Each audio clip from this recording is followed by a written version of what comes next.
In today's video, I'm going to teach you how to integrate WhatsApp with Monday.com. Start by going to Monday.com and logging into your account.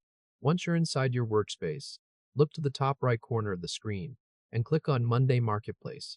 This is where you can browse and install apps that extend what Monday.com can do, including WhatsApp integrations. After the marketplace opens, click on the search bar and type WhatsApp. You should see a relevant result appear in the list. From there, select the WhatsApp integrator and click on it to open the apps page. This page gives you access to the installation options and helps you connect the integration to your workspace.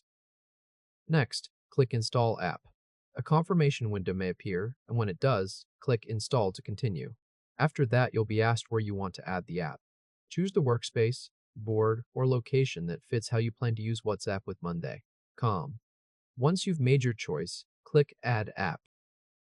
At this point, the app will be added to your Monday.com account.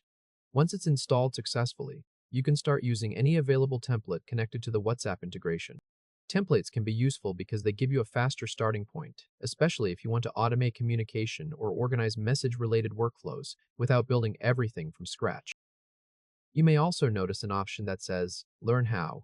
If you want a better understanding of how the integration works, click that to read more and explore setup guidance directly from the app or platform.